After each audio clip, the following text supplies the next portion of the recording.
धाराशिव लोकसभेत निंबाळकर विरुद्ध पाटील यांच्या सामना रंगणारे हे फिक्स झाले। राणा जगजितसिंह पाटलांच्या पत्नी अर्चना पाटलांचा अजित पवारांच्या राष्ट्रवादीत प्रवेश झाला आणि त्यानंतर त्यांना उमेदवारी जाहीर करण्यात आली आहे।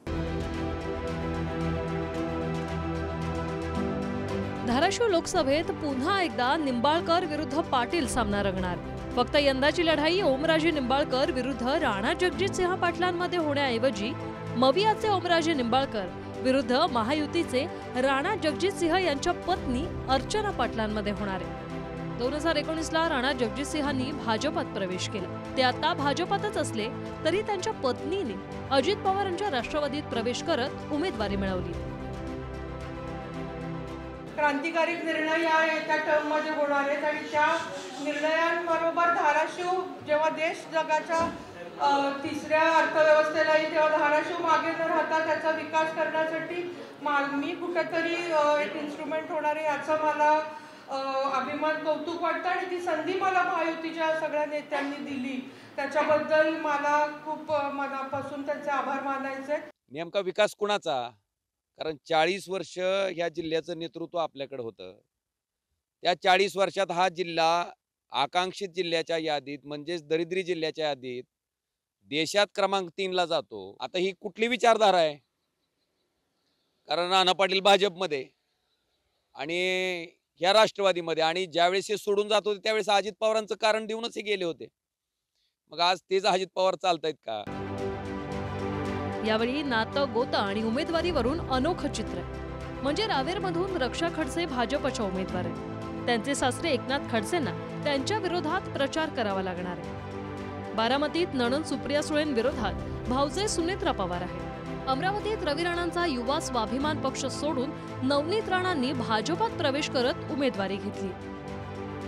धाराशिवमध्ये राणा जगजितसिंहांच्या पत्नी अर्चना पाटलांनीही भाजप सोडून अजित पवारांच्या राष्ट्रवादीत प्रवेश करत तिकीट मिळवले। शिरूरमध्ये नेते एकनाथ शिंदेंच्या शिवसेनेचे मात्र जागा राष्ट्रवादीच्या वाट्याला आल्यानं आढारावांनी राष्ट्रवादीत प्रवेश करून तिकीट घेतले।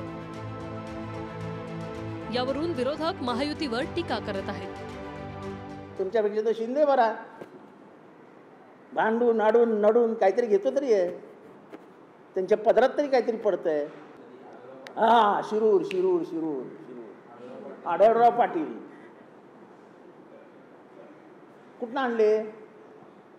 आयात शिंदे गटात ना आमच्याकडे आणि आमचा पोरगा म्हणजे दुसऱ्यांच्या घरातल्या पोरांना आणून त्यांना स्वतःचं लेबल लावण्याचं काम अजित दादा कशाला करतायत? अरे आपलं काय घर काय सुखाचं नव्हतं का? सगळंच तर मिळत होतं। धाराशिव लोकसभा मतदारसंघ हा धाराशिव बरोबरच लातूर आणि सोलापूर या 3 जिल्ह्यात पसरलाय। धाराशिव लोकसभेत तुळजापूर, उमरगा, भूमपरांडा, बार्शी, औसा, धाराशिव या विधानसभा येतात।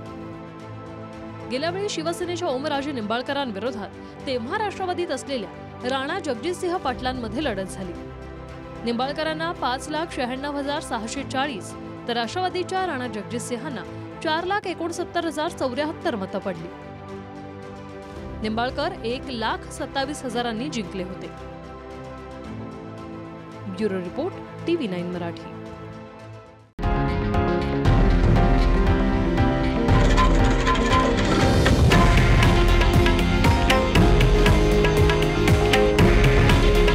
हे आहे देशातील नंबर 1 न्यूज नेटवर्क आणि आपण पाहत आहात TV9 मराठी।